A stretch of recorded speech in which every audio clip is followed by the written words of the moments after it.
On this fellow, Romeo and Juliet, this is a Lladro. We've got a broken scabbard on this dagger.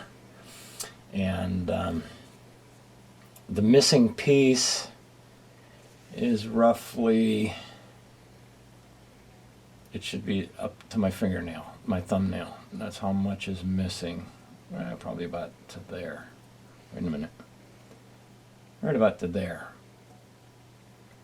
That's how much is missing. Now, the face of this is only so large, and I need to put an armature in here. I need to put a wire inside here to make this scabbard strong enough, the attachment strong enough, because there's not enough surface area on the profile of this scabbard to make it strong enough. So I'm going to cut a notch in this because it's too difficult to cut a hole in it.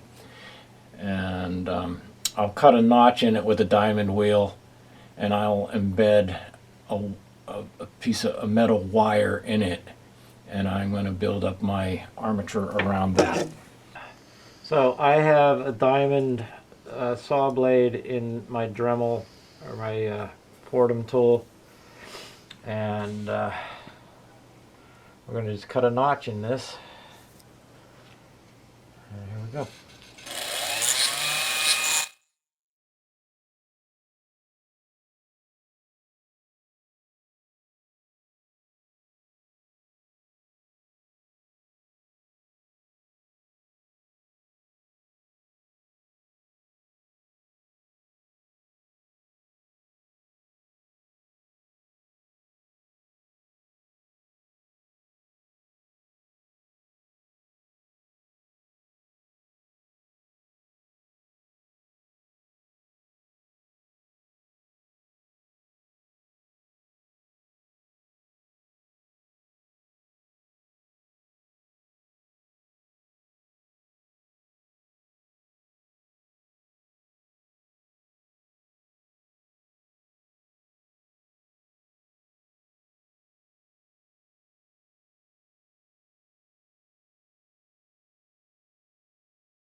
So I almost got it here, but as you can see, the wheel is such a large circle that immediately, right about this far in, we start getting into this curve, and it curves up. And I want to have as much, so it's only, the wire would only go into there before it starts going uphill in that crack.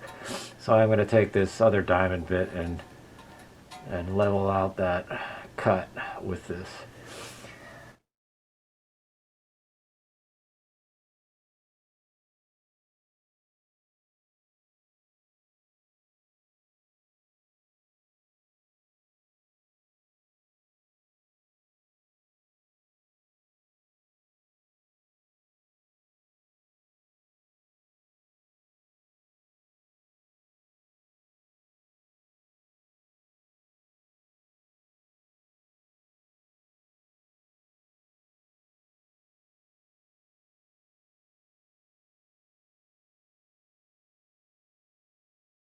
Put some water on my tool.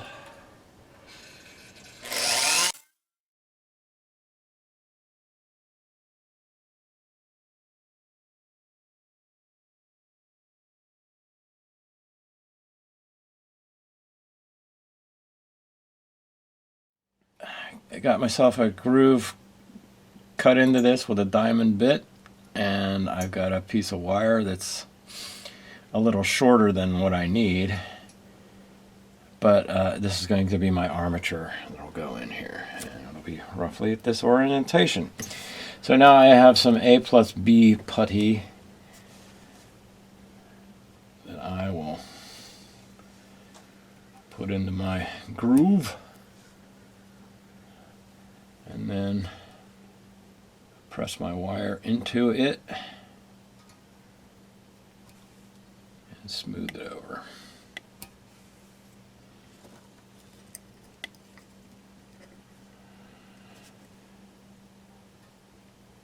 I'm going to overfill it a little bit, and then I'll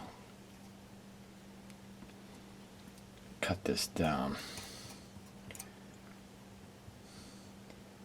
once this hardens.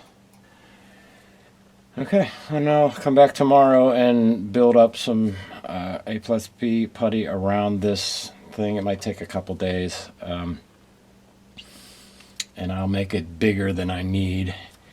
This scabbard is going to come down to about the end of this. That's how long it'll be. All right, it's now the next day, and what I did yesterday is now hard cured. Got a nice, good solid armature in there. And so I'm just going to build up some fresh A+B epoxy around this. I'm going to put more on here than I need, and I'm going to sculpt it down later. I want to make sure, first of all, I get good adhesion to the stump of it.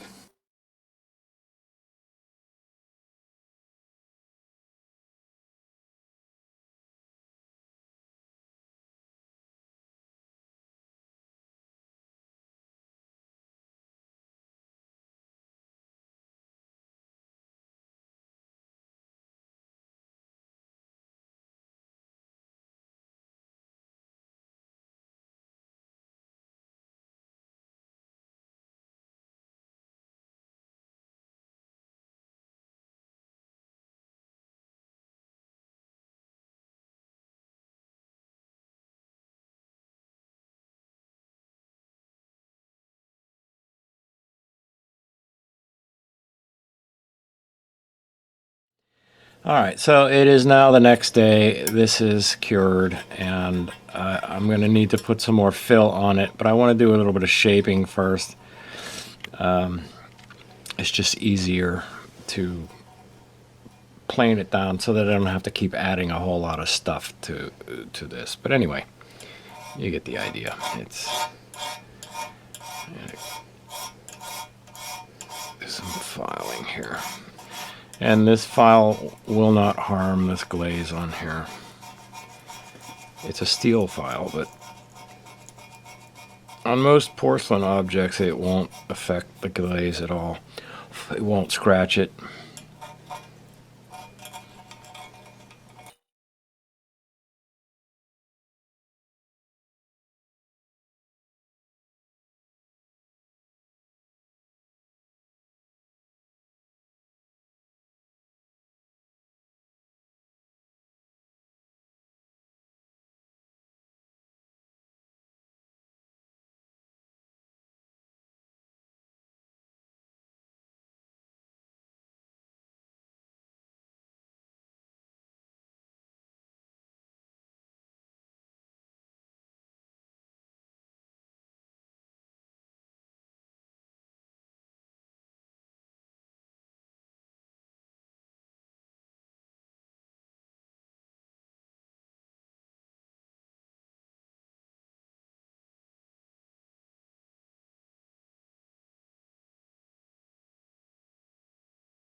So I've shaped this. I didn't want to force you to watch that tedium. This tape is here because I've been using diamond files on this, and I didn't want to scratch the glaze on this. So I need to put a little bit on the end here for my point, and then there's some low spots on here, both sides of the back, that I'm going to fill in.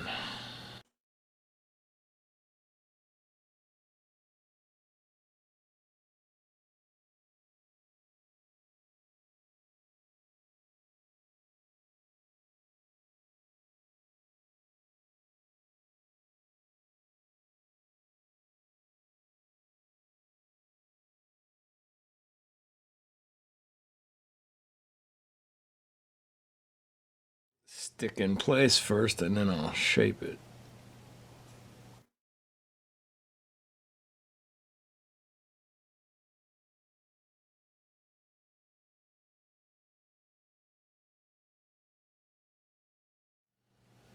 some water on my finger so it doesn't stick.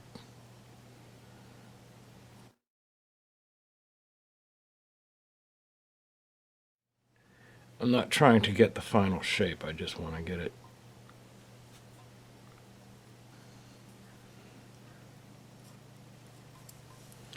close enough.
All right, it's the next day, and last night I shaped this scabbard somewhat and added a little more fill, and so we're very close to it, but I just want to give you a raking light on this to give you an idea of how rough it is. Well, we're very close to getting the shape we need on this, so we'll see if we make it today.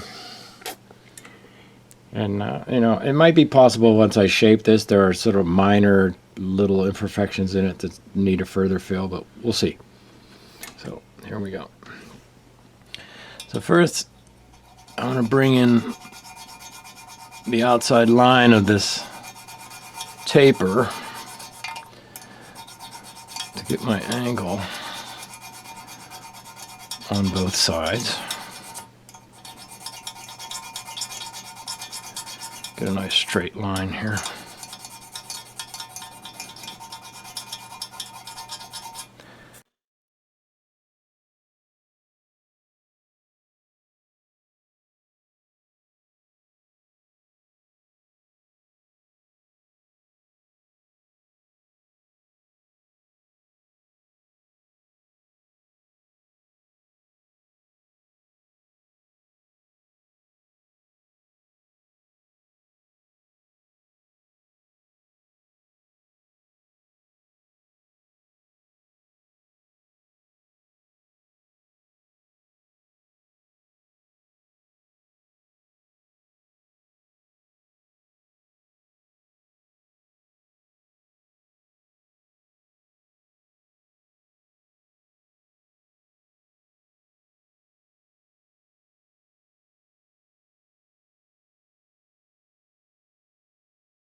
Alright, so having 99% there.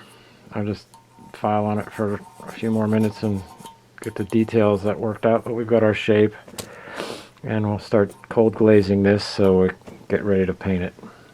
So there's our replacement scabbard. Okay, it's time to put some paint on this Lladro. I've got some masking tape on here, and I also have a liquid frisket all around here, which is hard to see, but because it's invisible, but or clear. Anyway, that's all masked off with a liquid frisket. I'm using this. The brand doesn't matter. This stuff is made for watercolor artists. It's a latex-based liquid frisket.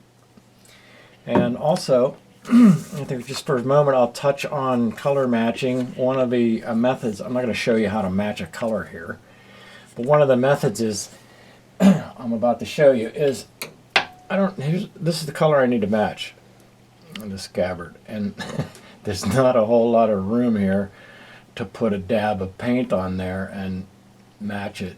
I'd like to have a little bit more.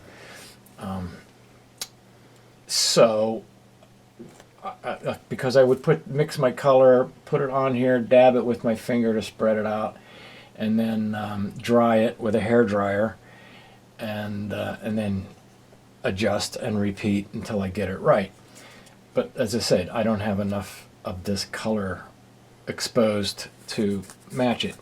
So what I do is I put it on a piece of nice bright white paper, artist paper if you can get it. And here I have 2 tries. Took me 2 tries to get it, but we'll have to match that right there. Okay? So again, you just put a dab on here, make sure it's not too transparent, dry it with a hair dryer, hold it up, adjust as needed until you match it. Just one of the many methods you can use to do this. So I've got my paint mixed. I'm ready to go. I'm going to put it in the airbrush and we'll get some color on this. Also, I want to mention that after I've done my fills and shaping of this scabbard, then I put 3 coats of cold glaze on it on 3 consecutive days. Or you put a couple coats on and sand it lightly between each coat, and it gives you a nice seamless transition between the area we just filled and the area that that's undamaged. And then when I sand that, it gives a little tooth for the coat that I'm about to apply to grip.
And now I'm going to see if I can wipe off some of the overspray where I don't need it.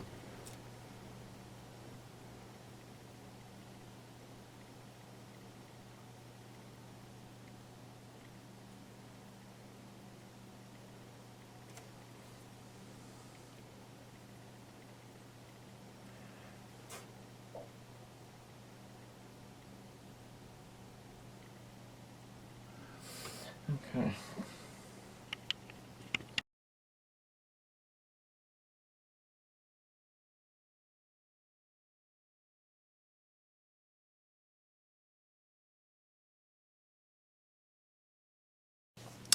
Okay, so we're finally almost done with the Lladro Romeo and Juliet, and I've already polished up the scabbard where I've been working on it. Now I want to take off this masking.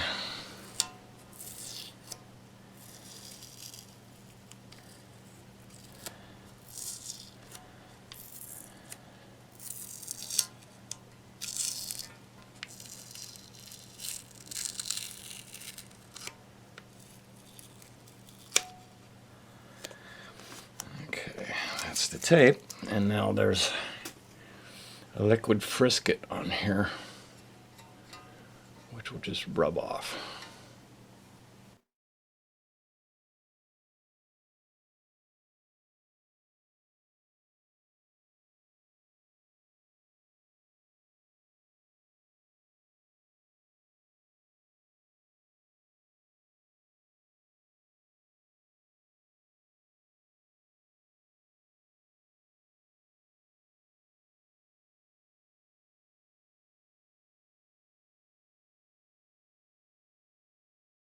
So I have a silicone sculpting tool here. It's like rubber tip on there.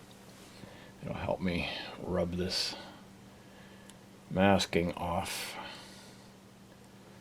It's just a latex masking medium, but it gets down in these tight cracks here.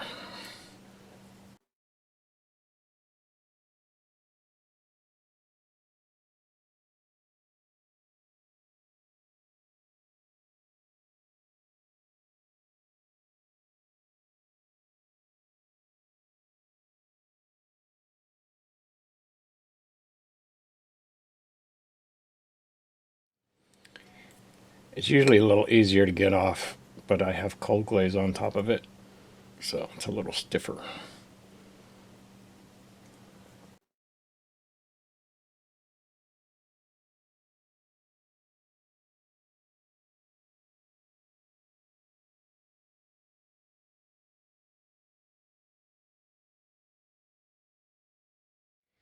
Alright, need a little extra help here. I got an X-Acto knife to get this off.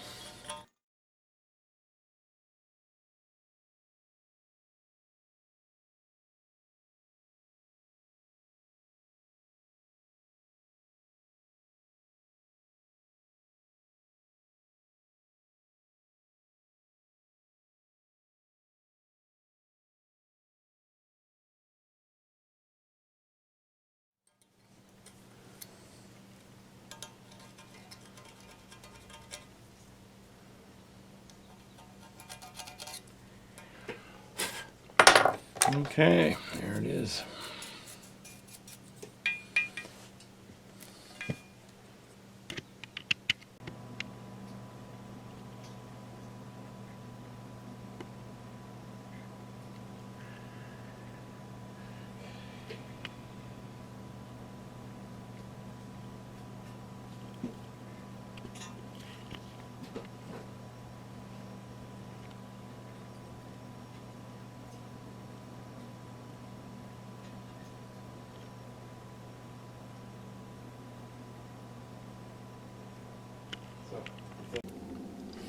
All right, so I have a collection of Lladro parts that I got when I bought out the restorer I used to work for.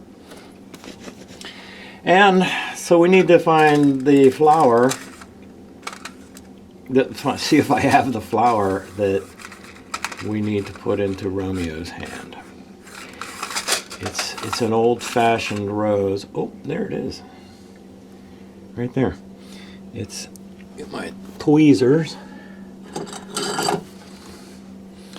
It is this flower.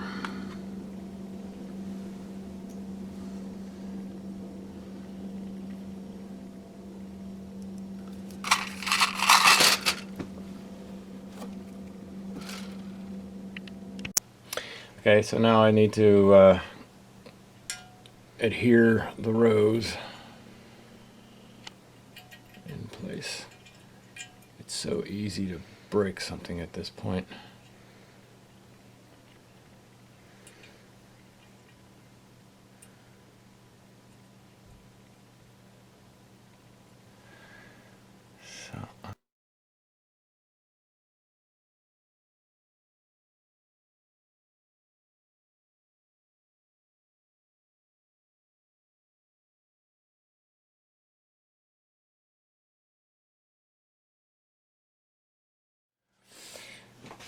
And so I'm using this product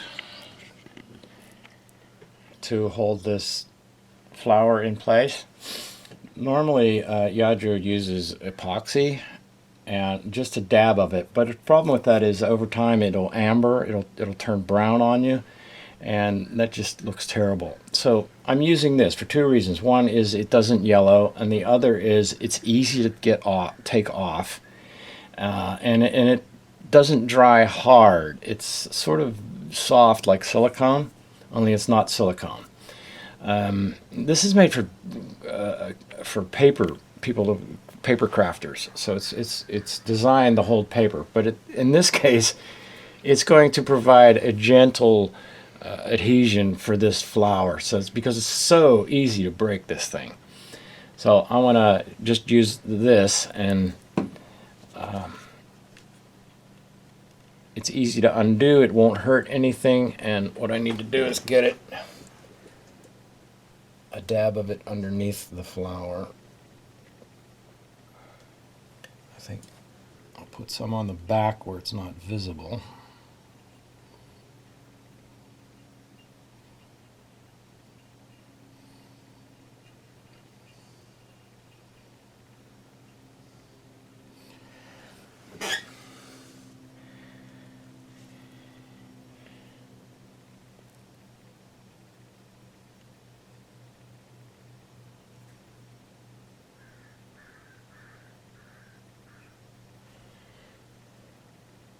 And we'll just let that set until it hardens.